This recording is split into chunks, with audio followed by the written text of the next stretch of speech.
Welcome to We're Not Wizards. We are the best, but not wizards. Enjoy the show!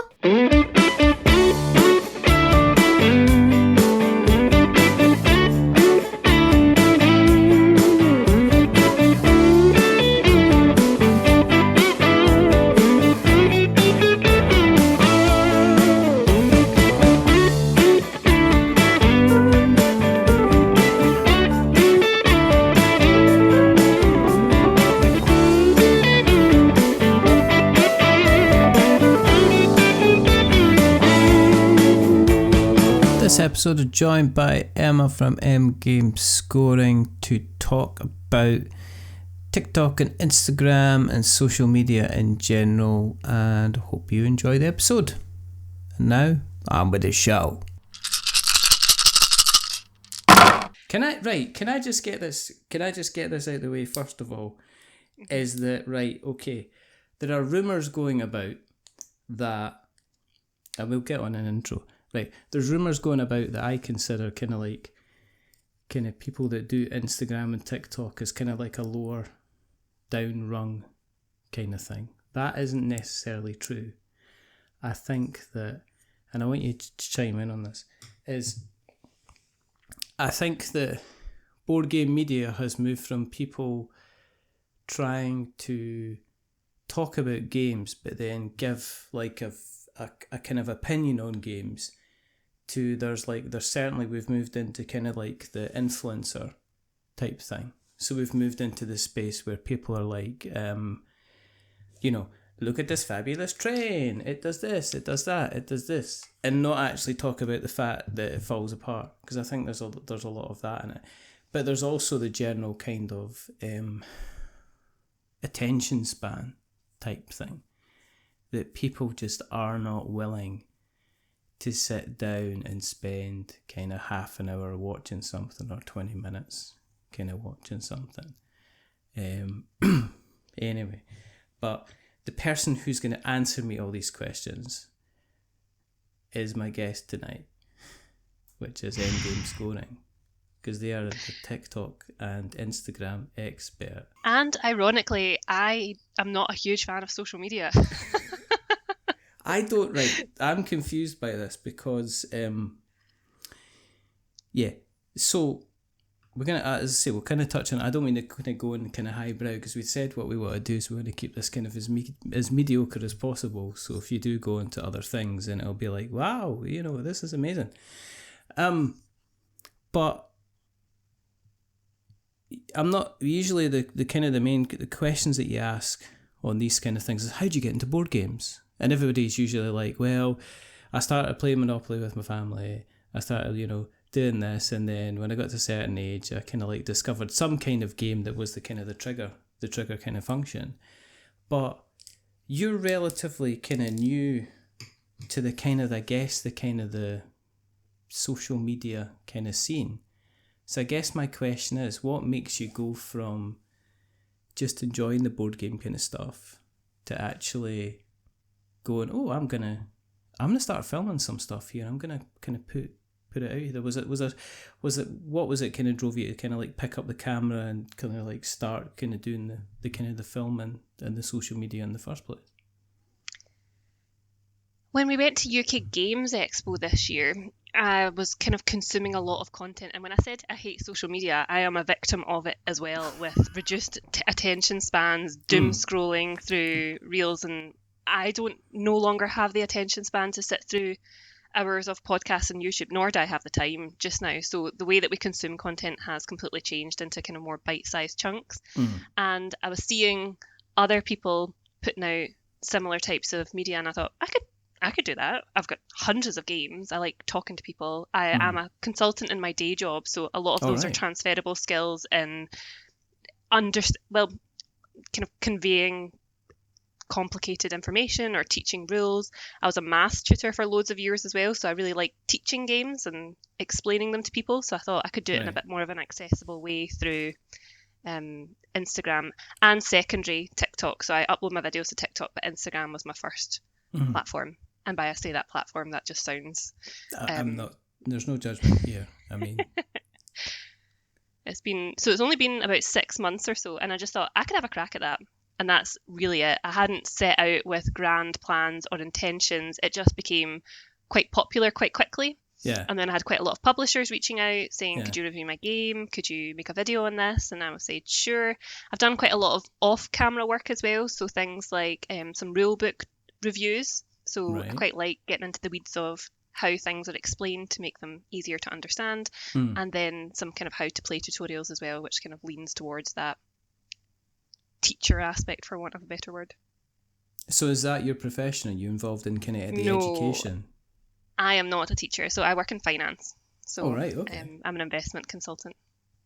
Okay. Well, I mean, that wasn't a kind of a... I wasn't expecting you to say that. Right, okay.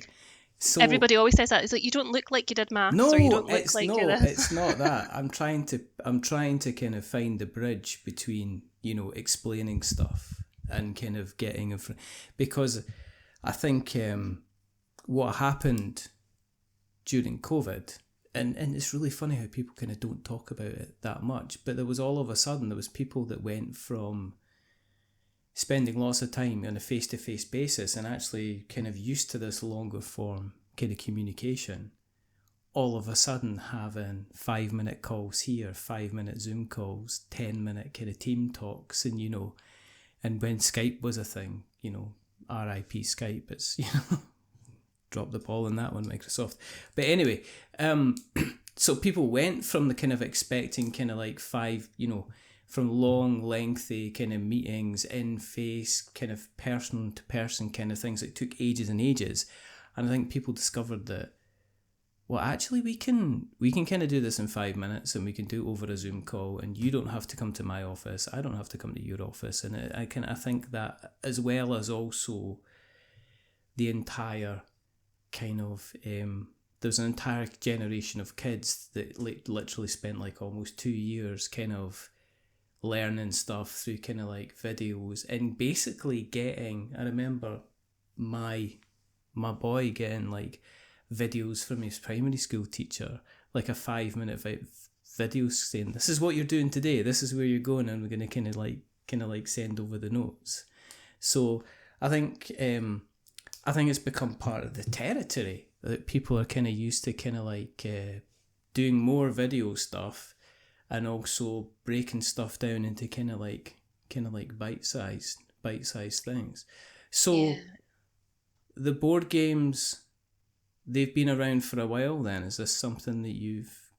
They've been around for a while, so I've always been a gamer. So I've always been into video games ever since I was a child. I worked in game when I was a teenager and while I was at uni.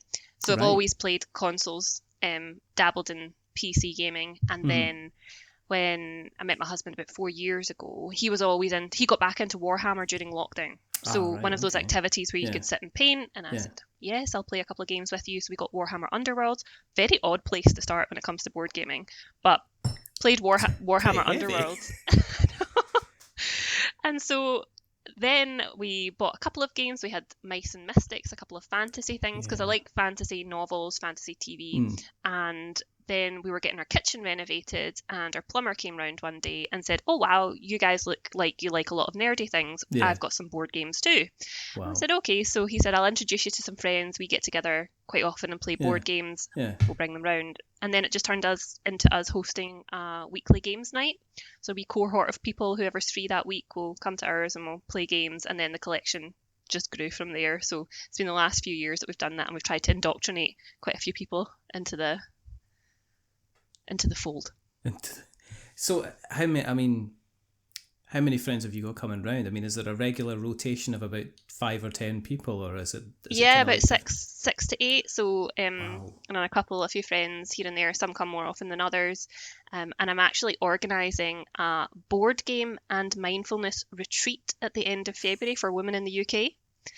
Really? So a lot of people that I speak to say, oh, I love board games, I just don't have Yeah. the time to play them, or I've got kids, or life is busy, we don't play as much as we would like to, and that sort of thing. And I just thought, well, okay, so let's pull some like minds together. So other people that I have spoken to on Instagram, or friends of friends, and that sort of thing, we've decided to go away for a weekend at the end of February to the Lake District. So I've organised the hotel, and we're getting access to the spa, but it's going to be Friday, Saturday, Sunday, we'll have an event room for playing board games exclusively just for women to attend. So we've got quite a lot of people keen that are going to attend that. So that's interesting. Booking just opened up today. I haven't advertised it or anything like that, and I'm not doing it for profit. I'm just pulling together some like-minded folks so we can go away for the weekend and play games.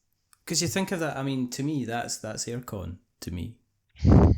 I've still never been to Aircon, so I'm going to go in March for the first time. Yeah, I mean, that was the second time I went to Aircon was earlier on this year, and it was quite literally like hanging around with the same group of people, feel it going to the hotel, not doing the pampering or spa thing, but I mean, I think next year we might just say, well, let's turn up in kind of like white dressing gowns and do the whole big hair beehive towel thing on our heads and play board games, and might get somebody into kind of like, I mean, whether you like it or not, these nails need done, and I think there would be nothing better than a little bit of kind of like probably a pedicure over a manicure to kind of like self-care is important. Well, it is, but there's also the whole thing of there would be some people, there's still a little bit of that kind of that old kind of, I guess, board games being, well, especially Warhammer, board games being the kind of a kind of a masculine-esque pursuit. But then when you actually look at the figures, it's like right up there with video games now. It's like video games, it's like there's more women play video games than guys. I think the average is, it's not like kind of like it's not like what it would be portrayed in the media, which is you would expect, well, it's 85 to 15%. It's like, no, that's nonsense. If you go down to Aircon, I think the split is, the split would surprise kind of lots of people. So I guess to do like an away to, so how many spaces are there going to be? So I've provisionally booked 15 hotel rooms, and they're a mix of single and doubles. So we should have a good turnout. That's quite cool. And did you just like think of this, just like, well, we need this? One of the other board game influencers on Instagram, she's very new, with Shropshire Gaming Family. Her and I were just talking. She's got young kids as well, and I was like, let's just go away for the weekend and play board games. We'll sack off the home duties, and it's getting in the way of our board gaming, so we need to do something about it. Wow. And you've not done kind of any kind of publicity or anything. I guess what you worry about is if you do publicity and you end up with like 50 folk going, I'd like to get involved in this, please. And then you're like, oh, sorry, we're kind of oversubscribed. Yeah. And, being that kind of younger female on the internet, you do get some strange messages from folk, and I don't want any weirdos turning up at the event, so I don't necessarily want to advertise this we'll female-only gaming weekend We'll stay away. It'll be kind of fine. But I can imagine, that's open for sponsorship. Well, this is what I was thinking as well. All right, okay. So, board games and mindfulness go well together. So I'm less on the mindfulness and more on the board gaming part. So I'll provide lots of games, and you'll find me in a corner playing the heavy stuff. But then there's lots of people there that might just want to, sit and play Coffee Rush in the bar, or take things a bit easier. So the other person I'm organising it with, she's going to organise some more mindfulness stuff. So some yoga and kind of optional meditation things as well, so kind of switching off away from technology, which would be quite nice, especially when we are so consumed by it now, especially in the board game Instagram TikTok world, where you feel like you have to post daily in order to keep up your stats for the algorithm. Well, that's what we're beholden to. Yeah, that's, I guess. Okay, so so the retreat, you'll have to give us details of the retreat so we can tell. Well, you know what we'll do is we'll just put it on there, and if people want to find out more about the retreat, they can find out about the kind of retreat. It's completely open and welcoming, and if anybody wants any details, they can contact me, and I'll put you in the group chat and send you the details of the retreat, because we want everybody to be able to come. We don't want people to feel like, oh, I need to have friends to come. You can come on your own. There's people coming that don't know anybody, who have never met anybody else, me included. A couple of my friends are coming through the gaming circle, but most of the people there I wouldn't have actually met in person either. I think, because Mark Cook from Aircon is going to be hopefully listening to this, and I think what will happen in March is he'll be like saying, yes, there's going to be the Aircon kind of spa days coming up, because in the last chat that Bean Luke had, he was talking about kind of like Aircon West being kind of like, it's Aircon Telford, so it was like, it should have almost been called the Aircon kind of retreat, basically, because there wasn't any kind of stalls there. It was more a case of a group of people getting together, playing games and probably having a chat. And I think there's always been the kind of the positive kind of mental health stuff, but I think there's also the case of, well, do you actually, rather than it being kind of like, well, games are really great for the mental health, it's like, do we push it a little bit more to the forefront and saying, well, actually, yes, you are playing games, but we're also going to concentrate an awful lot more kind of like on the mindfulness kind of thing. Yeah. You know, I think they're totally linked. Yeah. Yeah. It's a total escapism. You might find that people with the largest board game collections probably have I think they're like a good tool for escapism. So if you've got a lot going on in life, then switching off with a board game is great. It's a great way to connect with people as well. So I've been really grateful for it over the last couple of years. I think it's got us through quite tough times, just having those weekly nights with friends and having something to look forward to through the week.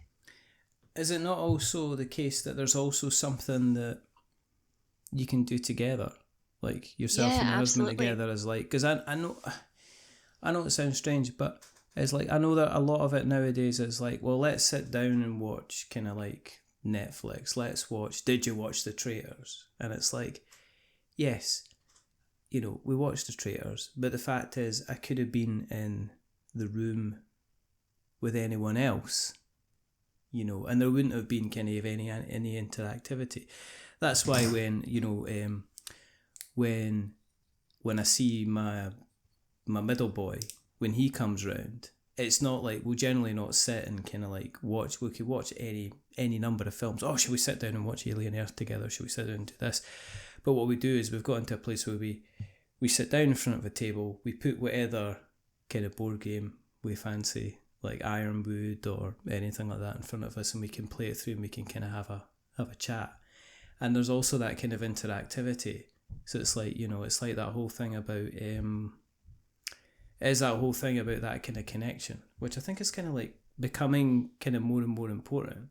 Because I can't imagine somebody, well, look, if you're halfway through a move and they say, you know, how are things going, and they say, well, actually, this person at uni's annoying me, or my manager at work's getting on my wick a bit, we can stop the game and we have a chat about, you know, kind of things, and it allows that kind of sharing of information, which I think is kind of like very, very important. I think with like sometimes like sitting back and watching like a TV show, there's not that level of kind of maybe encouragement, because there's not that level of kind of interactivity kind of all the way they through. break down awkwardness too, so there's no awkward silences when you're playing a game, because you can either just be playing and it fills that gap, or you can be talking as well. Yes. So I think if you don't know somebody very well, it's a really good way to spend some time together and you're not forced into constant conversation, for example. Yes. So I think it's good that way as well. And you can literally sit with somebody that you don't know and you can play a game, and you can just, the language that you're sharing back and forward is game rule language. You're not having to find out about this person. You don't have to find out about their existence, where they live, you know, if they're alone, if they're single, what their job is, what they do, kind of like how they are just now. You're like saying, right, okay, I'm going to do this. I'm going to take these resources. I'm going to do this. What are you going to do? Well, I'm going to do this, and this. And you can have an entire kind of interactivity. And then if it slides into a little bit more kind of discussion, then I guess you can kind of do that. You can kind of do that as well. It's like a common language, and it's a gateway for other interaction. Mm-hmm, mm-hmm. So, with your introduction kind of being Warhammer, do you and your husband still like sit and paint then? Do you have like painting sessions, or is that? He's an excellent painter. Right. I don't necessarily have the patience for it too much, so I'll get him to paint my models, which is...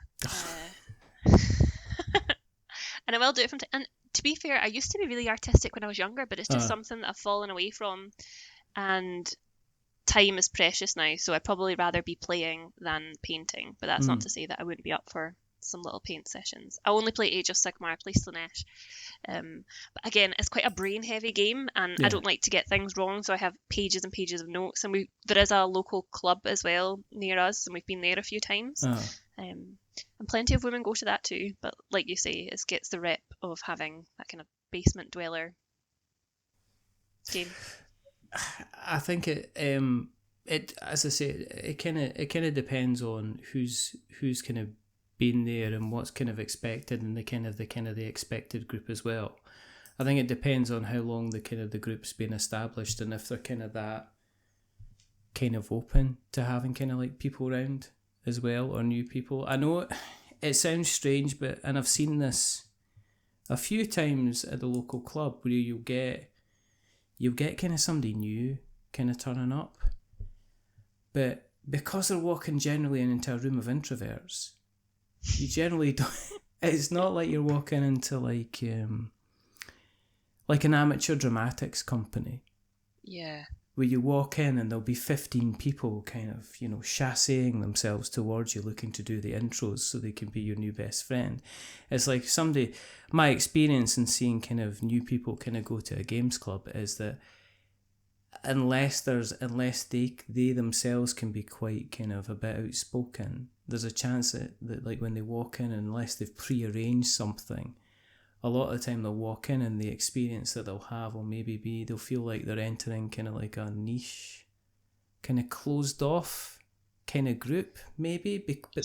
But it's not because these people. It's not. I think it's just because of the type of people that, they like rolling dice and battling with imaginary armies. I guess aren't the type of people you don't necessarily expect to see them at any kind of huge kind of public speaking events or holding extrovert classes or anything like that. And there's also this is, there's a lot of beautiful spectrum people that are in this hobby.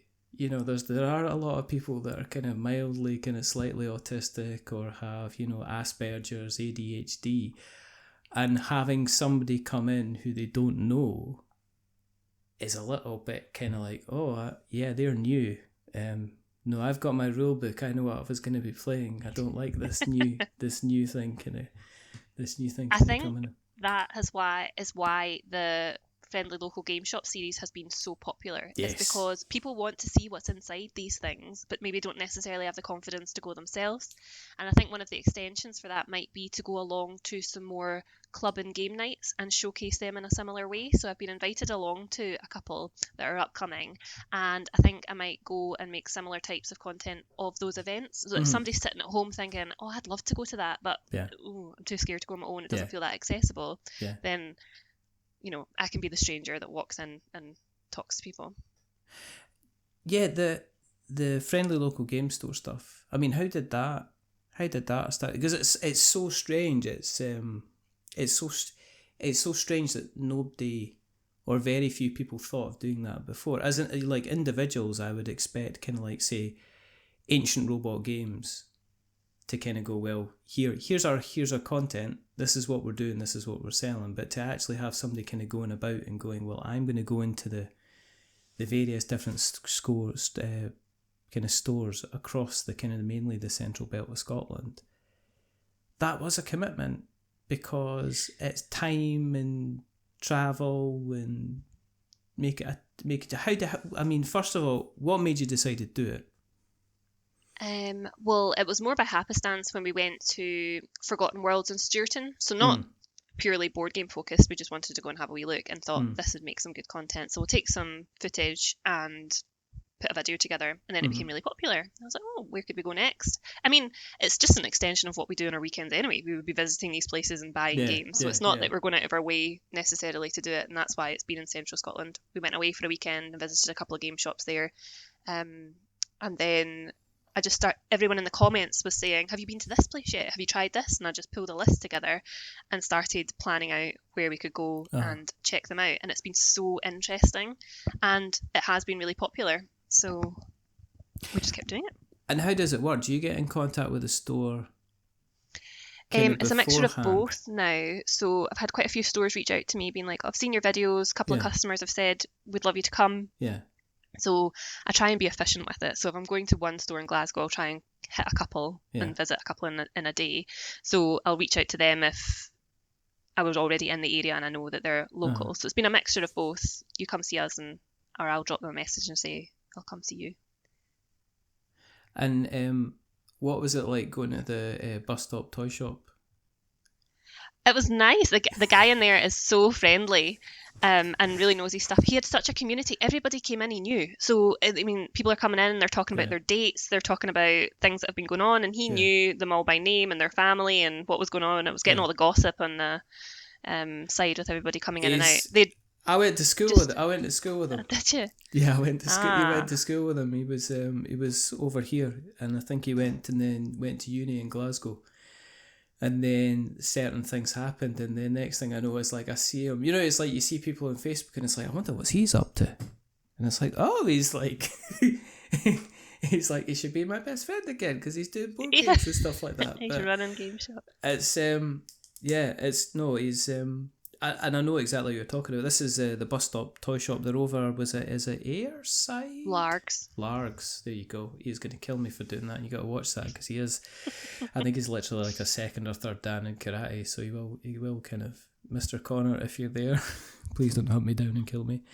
But yeah, I think he's one of these people. He's like he is the epitome of like a friendly local game store that I think he's almost seen like.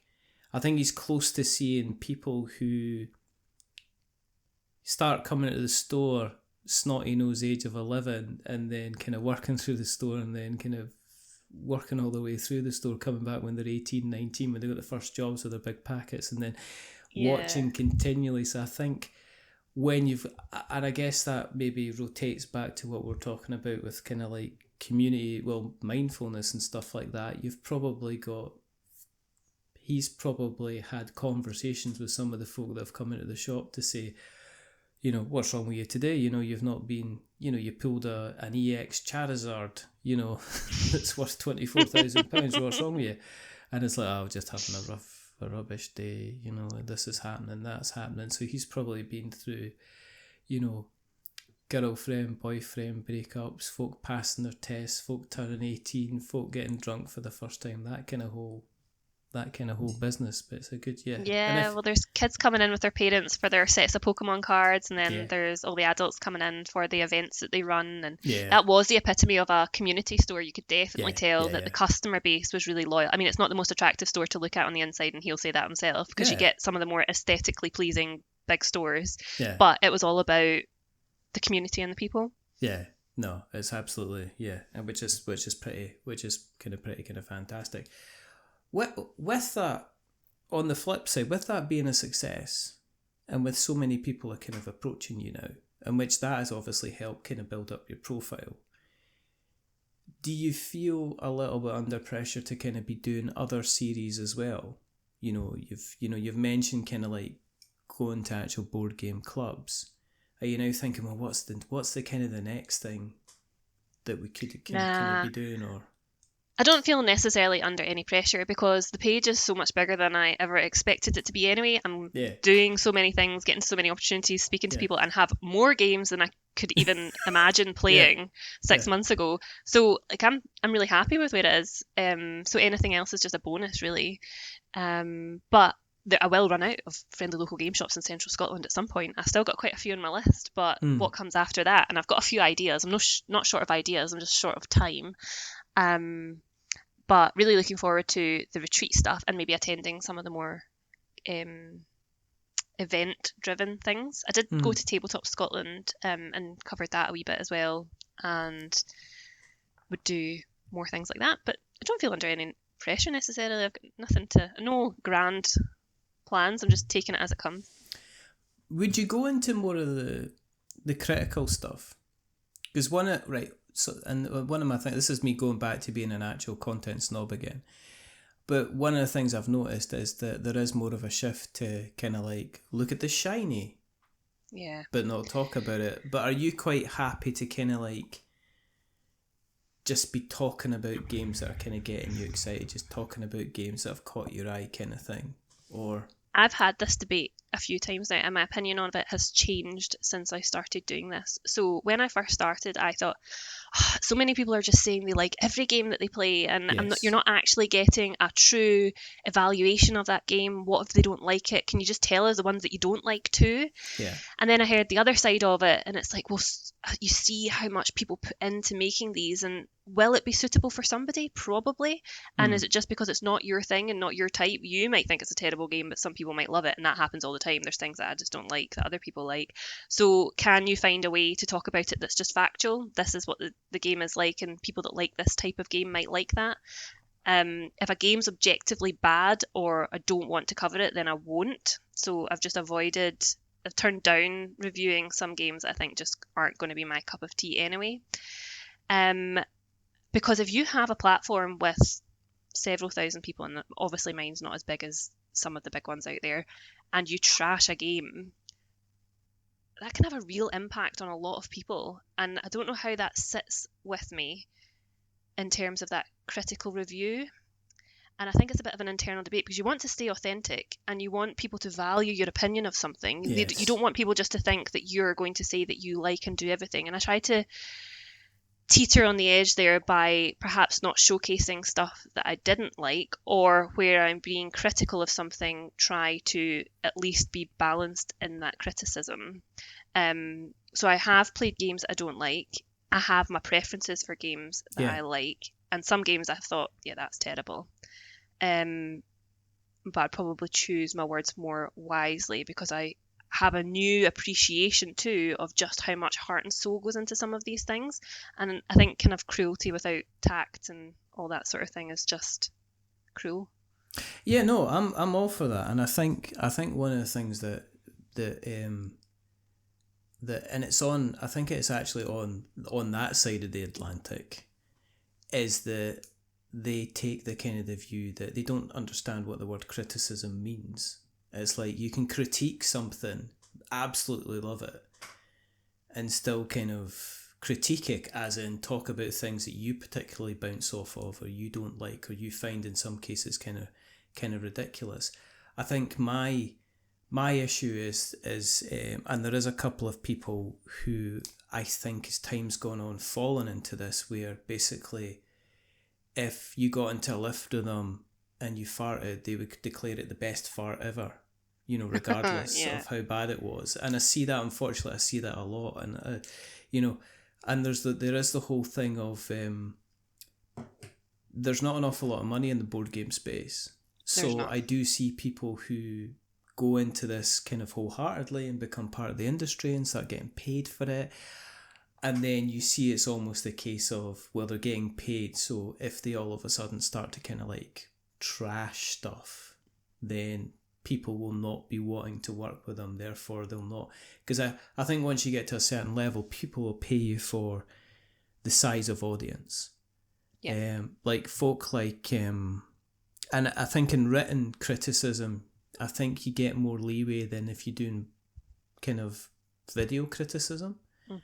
And I think that's because written criticism requires a little bit more work to consume. I think if somebody wants to read something, they've really got to kind of like read something and sit down and kind of digest it. Whereas you can fast forward it. I mean, you can take like say, like I don't know if you've watched any of the Broken Meeple stuff. Luke Hector, you haven't, right? So he, look, I call him Mary because the boy is as contrary as you get. He knows I think he's contrary, but I mean, sometimes I think, you should take up canoeing or something like that, some kind of hobby you like, because basically, if there's somebody going to find something that they don't like about the game, it's Luke Hector. He just, and and people are like, well, and I don't mind him doing it, but I mind him kind of labeling something like an honest review. I'm being honest, which suggests that everybody else is kind of like being dishonest. And I think people think that if I'm being critical of a game, I'm saying it's crap. And what I'm doing is I'm being critical of a game because there's parts of it which I just go, ooh, that could have been done better. I'll give you an example, right? You've got it on your shelf. Fate of the Fellowship behind you, right? Okay. Yep. Have you played that a lot? I've played it 4 times and lost each time. Yes, that's because it's pandemic and it's meant to punish you and hate you.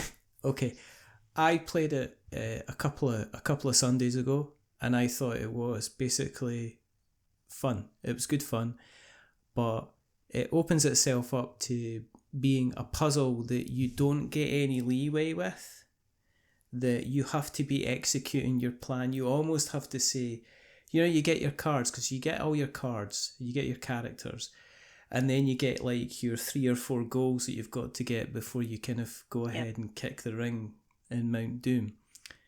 I don't think it gives you any rounds where you can just say, I'm just going to walk around the Shire for a couple you of definitely can't do hours, that. enjoying it kind of thing. You've got to literally go, right, you've got to kill 6 people because you're Legolas, you've got to go and kill Denethor, you've got to go and sort this out, and you've got to be at it kind of straight away, because if you're not at it straight away, then you can end up kind of suffering a bit.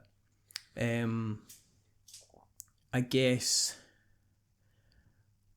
and I found that it kind of opens itself up to a little bit of quarterbacking. As in somebody taking one going, you need to do da-da-da-da. Yeah. One of the things I found hilarious was that as you get to the end of the game and the Nazgul, and you're heading towards kind of Mordor, and you've got all the lovely Nazgul figures, they all end up grouping together in the one place. Yeah. And then when you've got all your characters there, it's like you've got the tiniest area in all of the game, and it's basically covered in miniatures. And I just thought, that's ridiculous. I think I would have rather they had kind of like turfed out the Nazgul models, which all look so fantastic, and replaced them. They've got wooden models for all the characters. I wondered why they didn't just have wooden discs that you could then stack on top of each other, and then they could be sitting in one area. But I don't know if maybe you played better than us then, because I don't remember that ever being an issue for us. It was all crowding in Mordor. But you are forced down doing the same type of thing to get there. So we lost on turn one game because the eye was in where Frodo was at the beginning, and because he had moved out of the safe haven and the eye was in that, and we got 2 darkened skies, and that was just, the game was done before before one player had even taken a turn. And there was no combating that. There was no way around that other than if you hadn't moved Frodo and you follow kind of a specific route and get there as fast as possible. I also found it really hard to get enough cloaks and rings to ever get there. It was quite restrictive in some of the turn economy stuff. That's not to say that I didn't enjoy it. I think the theme sells it a lot because people are Lord of the Rings fans. If it wasn't Lord of the Rings based, I wonder how popular it would be as a game. Did you ever play Daybreak? No, I've never played it. See, I found Daybreak was kind of like that as well. It was basically, it's another Matt Leacock thing, and it sounds like I really love Pandemic. I think Pandemic's absolutely fantastic, and I've played some amazing games of Pandemic. But Daybreak seemed to be kind of like, again, it was almost like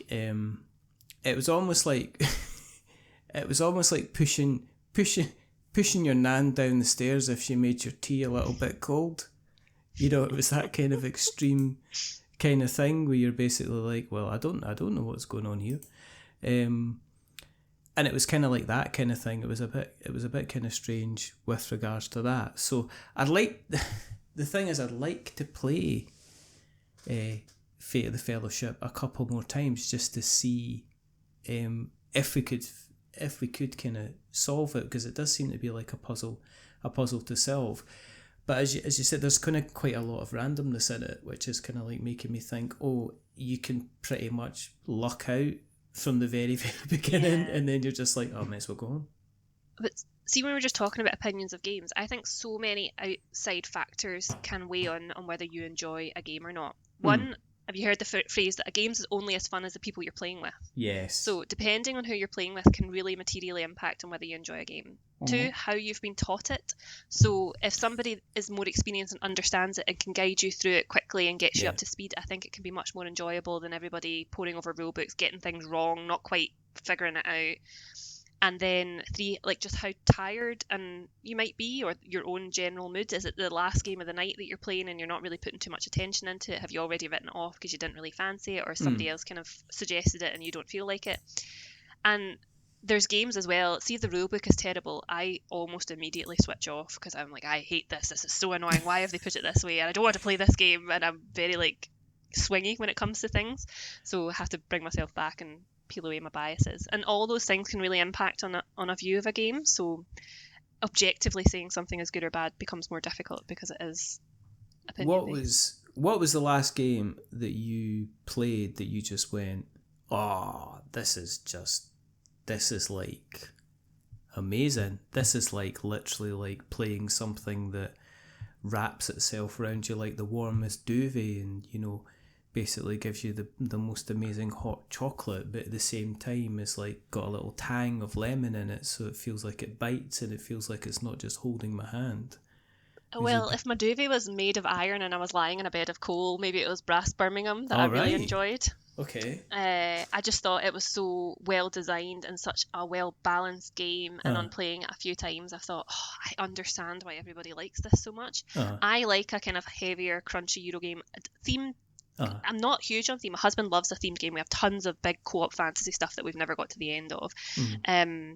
But I just love a wee thinky. And I'm not a huge fan of the cooperative stuff because I think sometimes it does get dominated by people just telling you what to do for the sake of the group. Yeah. And I kind of want more autonomy over that. When I play, I can be quite competitive when I play a game as well. So I like that sort of game like Brass Birmingham. But recently, I got sent a copy of Catan because I made a video saying, as a board game creator, I've never played it. And that's because I've got into games in more recent years and not the dawn of modern board gaming. Yeah.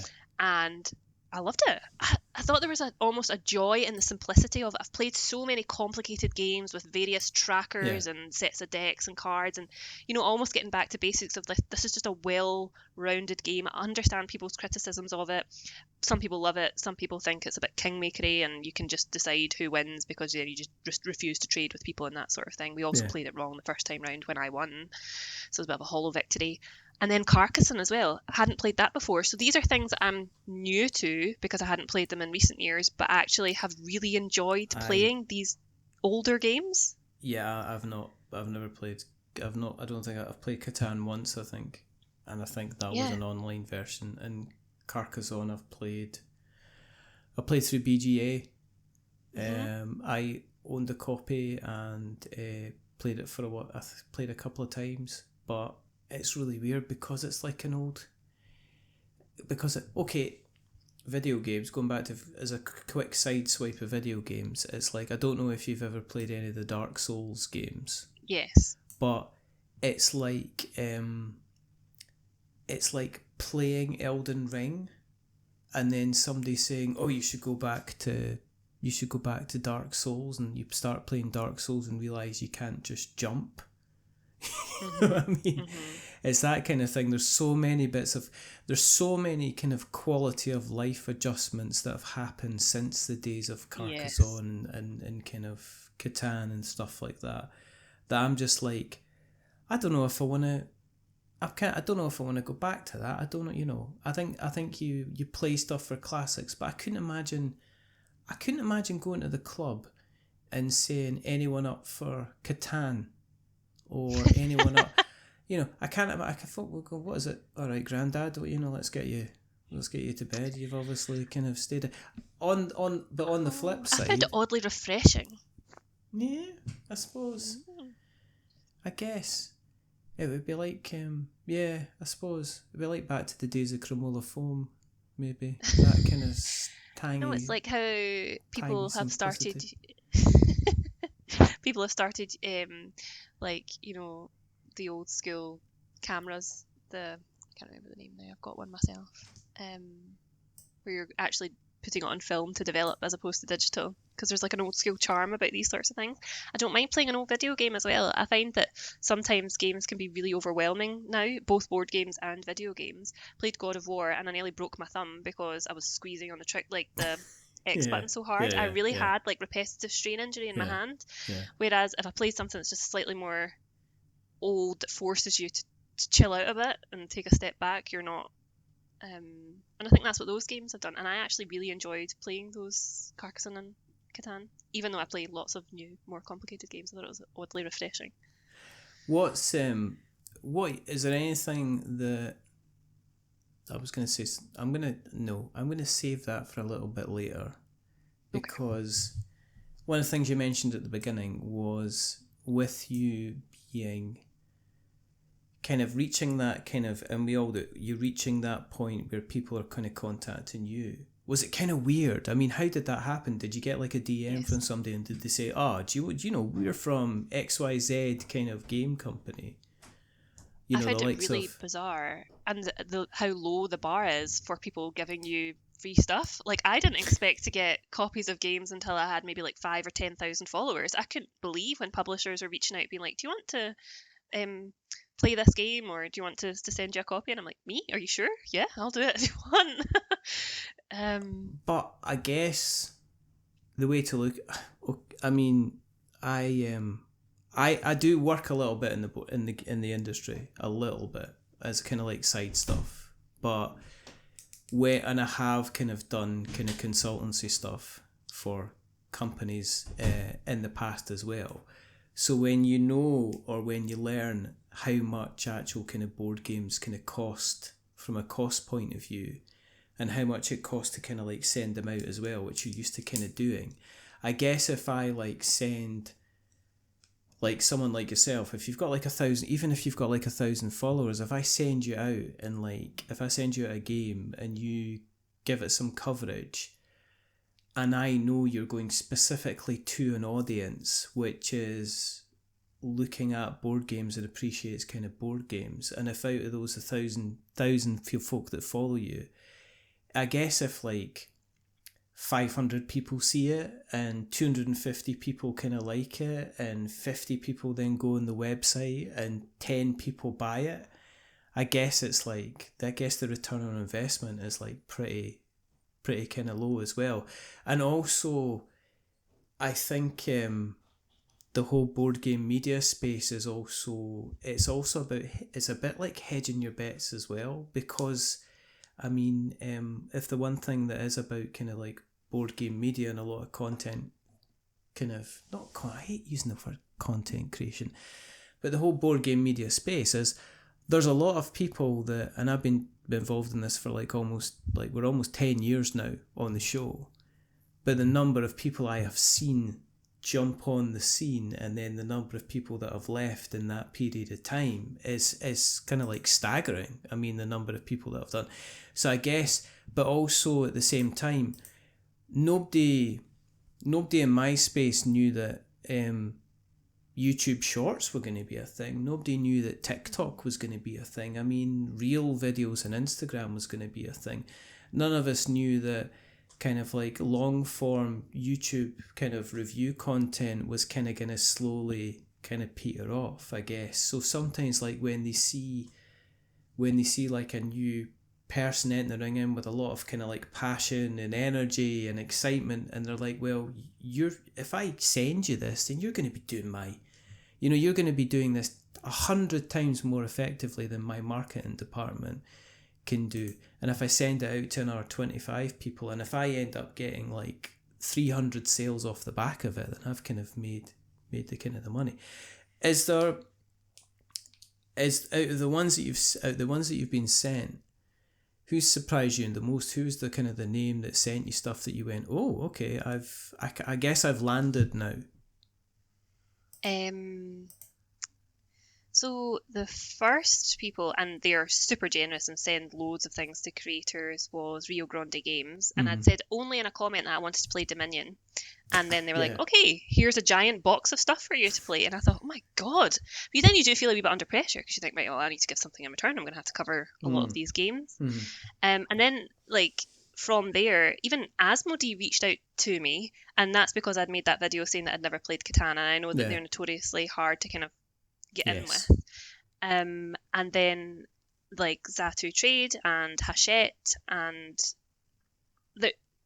it's been more than I think I could have considered at the start. and now I've got plenty to play, to the point where I don't approach anybody now, because I've got so much kind of a backlog to do, and I want to do things right. So and then there's lots of indie folk that have reached out, and I've done work with them as well. And I don't ever think that I've like made it as if for want of a better word, but I had put a wee target. I've done a little spreadsheet, because there's a lot of organisation behind this, because it's very time consuming. And I had when I first started it, I had said get one review copy by the end of the year. That was my goal, was to get one game to review by December. Okay. But that was just total naivety as well of the industry, and how much, I think because I do real content, that is definitely popular. The algorithm pushes real content, so developers and marketers want video content, which helps. So I think that also opens up a lot of avenues, and I've got really high engagement on my profile as well.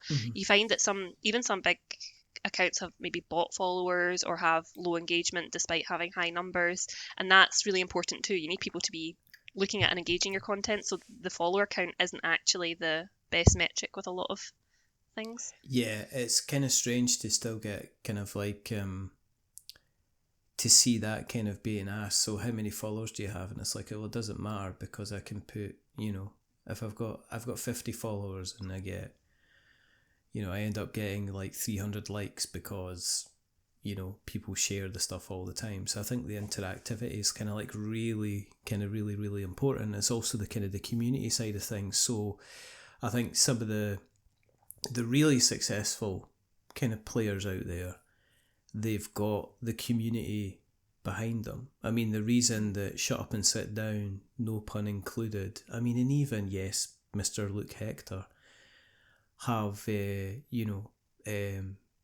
they're doing so well, they've got a lot of people kind of following and interesting. Cozy Rosie as well as another one, is because they've also got the community behind them. So every time they post a video and they get they do get a raft of likes, and they get a raft of they get a raft of follows, but they get a raft of interaction. They get kind of like people adding, asking comments, people almost having like little conversations whenever they kind of post anything, either like as a video or anything along those lines. So that's kind of, so I think the interactivity is becoming more important, because I think we're at the age of the enshittification of the internet, basically, where it's like, you're right. I mean, when you're talking about kind of like bot farms and stuff like that, it's like, I don't know, when I'm posting something and I get a response on Facebook, and you can see this all the time on Facebook, it's like somebody makes a comment and then somebody makes comments underneath, that there's no human being on this planet would use the words in the context that this person is commenting,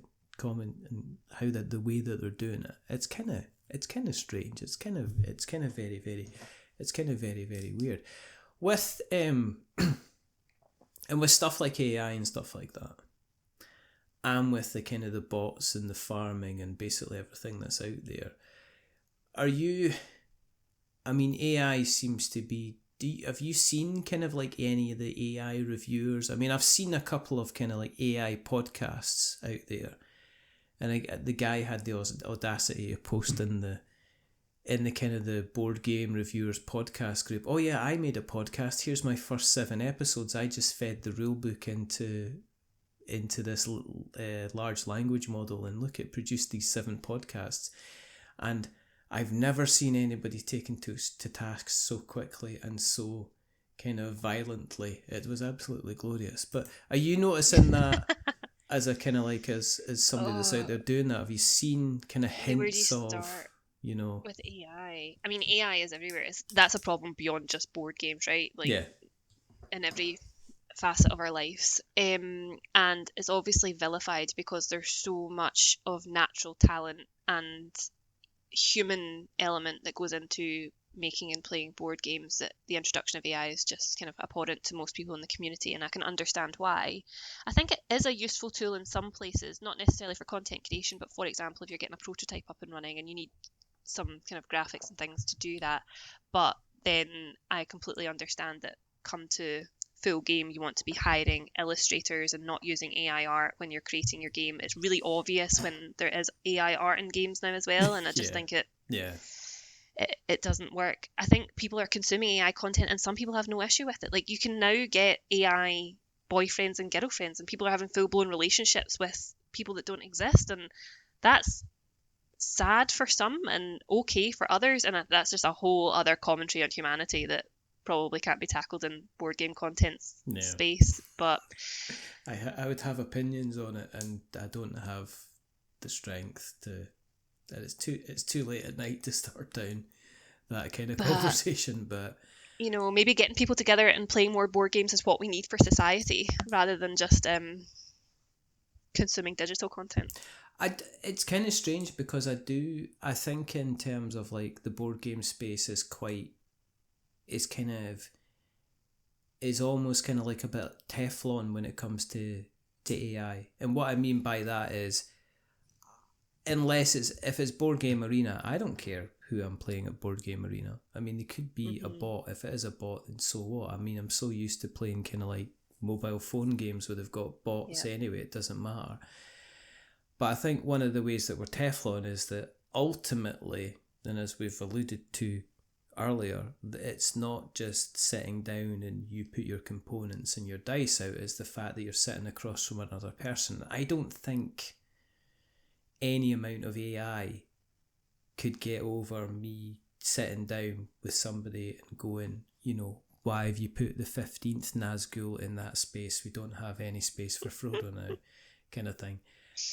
But you know what I mean? I think we're kind of like, there's still, I know, like, it's like, take Warhammer, right? There are people that come to the club and they play Warhammer 40k. If they wanted to, they could play Warhammer kind of Total War. If they wanted to play Warhammer Total War, and they could get exactly the same experience if they kind of wanted to. Or they could play Blood Bowl. But people don't go and play Blood Bowl against the arcade version. I don't know, they do it at home, but they line up every week and they play that with another human being because there's that level of kind of human kind of interaction, which I think is really kind of, it's becoming more and more important as time goes on, and I think we're going to have to get used to more people being about if kind of like the great AI people are on. I think it's a bubble. I think it's going to blow up and pop, and I'm going to laugh when it happens, but I mean, it'll probably be wrong, to be perfectly honest. I think a lot of the big creators that you mentioned before is the personality. People buy into the person behind it, and you do need kind of that natural authenticity to be likable and relatable. And I think a lot of the people that are successful do that well. And that's across any kind of content creator. Yeah, that's why we're not successful. But is there, for yourselves, is there like a holy grail of... I'm going to slide this other question in. Right, so is there a holy grail that, like, say, in terms of companies you would want to work with, that you're like, oh, it'd be brilliant to get like a DM from them, or, you know, have a chance to work with them, kind of thing? No, I was really, like, I love the Kinfire games. So in Incredible Dream Studios, they've been collaborating with me on bits and pieces, and that was brilliant. I thought that was great. I couldn't believe when I got a copy of Campfire Council. I was like, oh my god, I would buy this. This is on my wish list. Yeah. And I mean, if Roxley Games are listening, then I would love to collaborate on Brass Pittsburgh that's coming out, of course.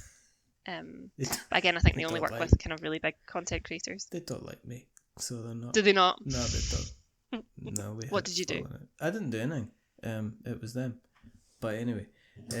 But somebody did ask me, like, what's my goals for the page, and I thought more about what I enjoy in the board gaming space, and it is the playing the games and the people element. So if I can do more things, like attend more conferences or conventions, meet more people, play more games, those are the sorts of things that I'm trying to do more of, the things I actually enjoy, and not focus too much on the numbers, because you can drive yourself crazy, and there are people that do this as well, with like comments and followers and likes, and at the end of the day, it's not that big a deal, and I don't mean that to sound flippant, but it would be a really privileged life to lead if that's like your biggest thing in life that would get you down type thing. At the end of the day, it is social media, and it's fickle, and I don't take it that seriously. It's very easy to take it seriously.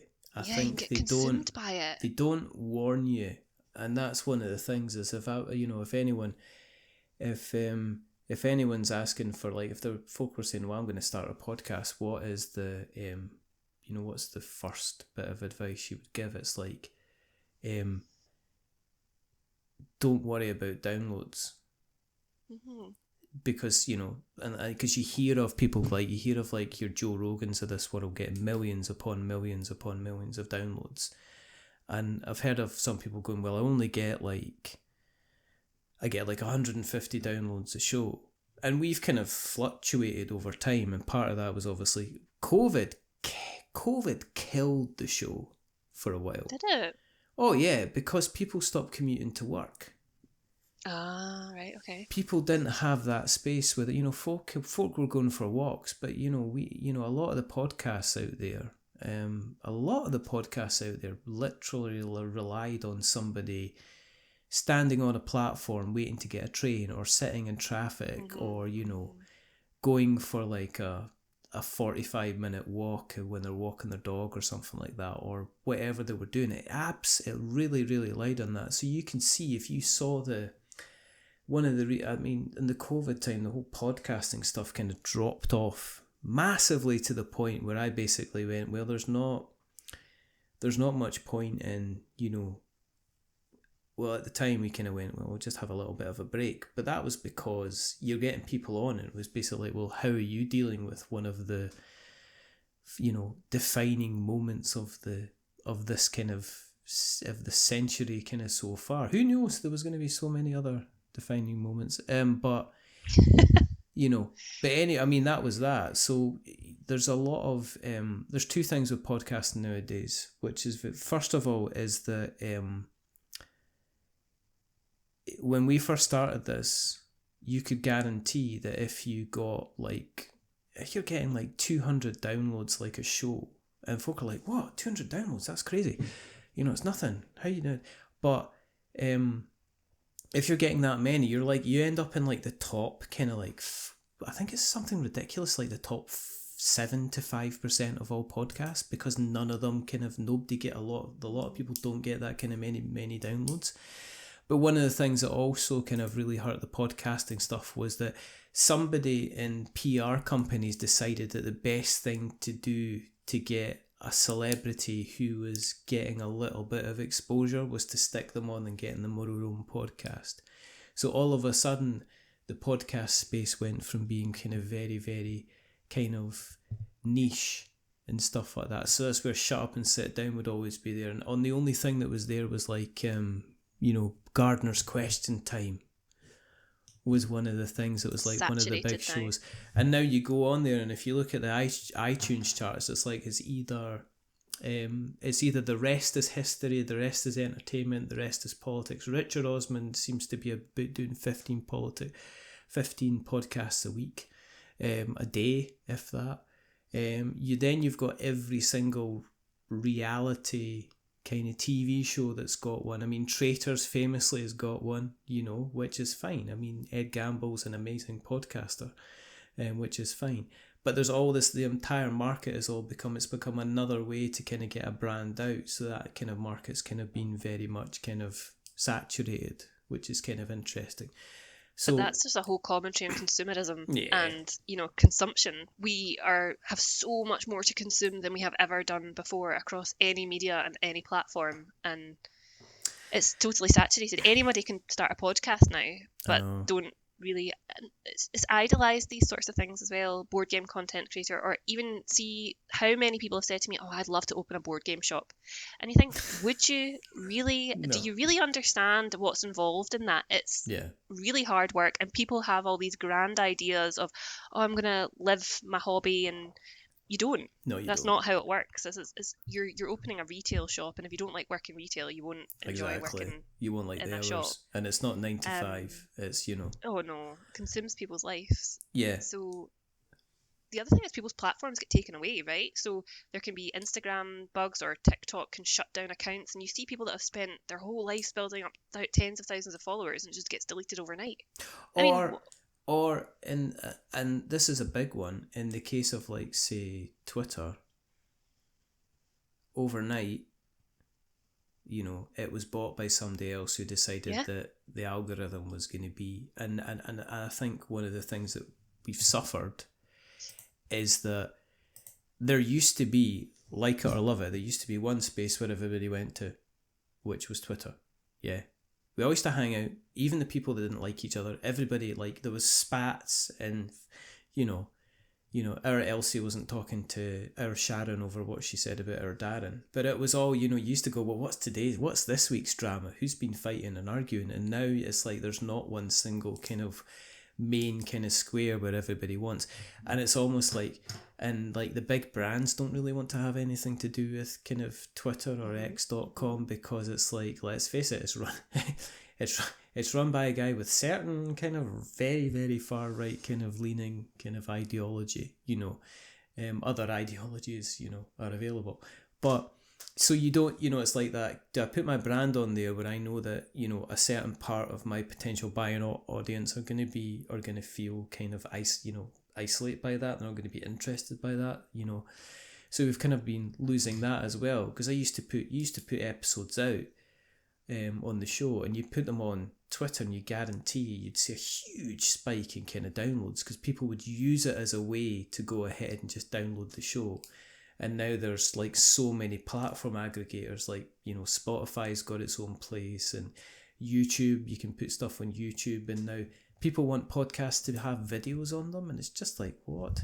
So if anybody is saying, well, what would be the ideal aim for podcasting? It's like, well, if you can get 10 downloads, you imagine sitting in a room and having 10 people sitting in the same room as you saying, I want to hear what you've got to say. Yeah. That'd be pretty I think cool. you have to do it because you enjoy it, right? Yeah. People have said to me as well, oh, are you going to quit your job and go full-time? Absolutely not. I'm much too risk-averse for doing that. No. I've potentially got 25 years before I retire. Do I think that I'm still going to be doing this in 25 years? Probably not, right? No. You just don't know what's going to happen. Things change so much in 5 years, let alone 10 years. You can't hang all your hats, put all your eggs in one basket. That was a couple of metaphors mixed together there. Put your hats in one egg basket. And I think if you enjoy it and you're it's kind of funding the hobby, getting lots of things to play, that's a success to me. And the people that I get to meet and the things that I get to do and the places I get to go and see, I can't really ask for more. And I'm not delusional enough to think that I could quit my job and just do this sort of stuff full time. I mean, some people obviously do it and they make a career of it, but I think that's so rare that chasing that is only going to lead to you feeling down. There really is only there's not that many people that are doing it full time that don't have. It's strange because there is this kind of, there are people who you go, oh, you're doing it full time, but then you realise they're part of a bigger group. So like, Rodney Smith has quite a large group kind of working around him now who were individual content creators. The Dice Tower is a huge network. But it still relies on kind of crowdfunding to kind of keep itself going. I mean, Shut Up and Sit Down still used to have its kind of like its annual kind of fundraising drive, so they're not just making money out of YouTube by kind of hits and stuff like that, no pun included, the same. They are pretty much kind of, they're only like a 2-person team, and they're pretty much kind of relying on kind of like Patreon, basically. That's what they're. And nobody's making millions out of a board game cafe either. No. Right. So it's a real mixture of shops that are doing well and shops that are struggling, and shops that it depends on where they are and what their community is and stuff. But that's just it's just a live, like, you make your living, but you do it because you love it. Exactly. I think just measure your success in other things, and if you think that obviously there are careers in it, you can definitely get into the kind of more retail side of it, a distribution side, and you could work in that sort of thing. I've got no desire to create a game either. I know loads of people are like, I'd love to make my own game, and I think I honestly couldn't think of anything worse, because it's such a grind.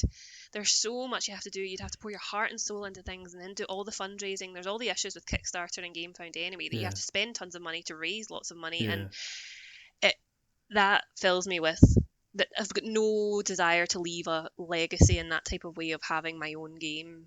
And I don't think that. I think for me it's quite simple. As I can put a podcast out or a review, and somebody can say, "I don't like that," and I'm like, "Cool." But if I put a game out there, and I think if somebody says, "Nah, I just don't think it's any good," I'd just be like, "Right, I'm going home. I'm not doing any more kind of board game stuff." That comes back to your original point about being critical with our reviews. Yeah, exactly. Well, I guess somebody could say, "Well, why have you kind of like gathered all the donuts in one area into the smallest area of the board?" You really won't let these Nazguls go, will you? I am never gonna let these Nazguls go. Yeah. Right. I think it's time to wrap it up and maybe approach our own kind of end game scoring, as you would say. Indeed. My favourite part. I love an end game scoring pad. That's the mathematician in me. There you go. If people have listened along tonight and they'd like to find you on the internet webs, where do you exist on the internet webs? Where can they find you?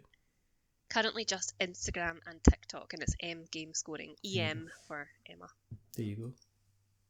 And what we'll do is we'll put links in the show notes so that we've got notes to show. If you've listened along tonight and you'd like to look at all the other episodes that we've done, you can go back to where we were before, which was where we were before we left and we went to Spotify, and Spotify disappointed us, but we're back on Podbean. You can go to we'renotwizards.com and you'll find all of the episodes, past, present, not future, because we haven't sorted that out. We do that AI thing, we could probably start putting some episodes out there. Or you can go and look at all our written reviews, which is we'renotwizards.co.uk. And if you like what you've listened to tonight, then tell somebody else, because that is how we spread. Not like COVID, like butter, pretty much. Yeah. There's only 2 more things to do. First things to remember, that we're many things, but we're not wizards. Are we wizards? We are not wizards. There you go. And the second thing is to say goodbye. So it's a goodbye from me. And a goodbye from me. And until the next time, stay safe, roll 6s, make something awful, stay spicy. And until the next time, goodbye. A wizard is never licked.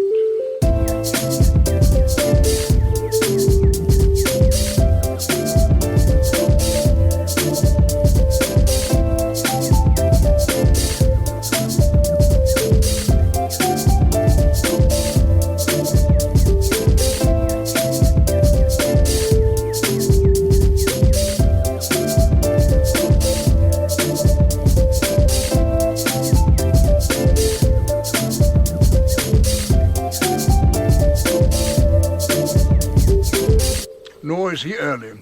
He arrives precisely when he means to.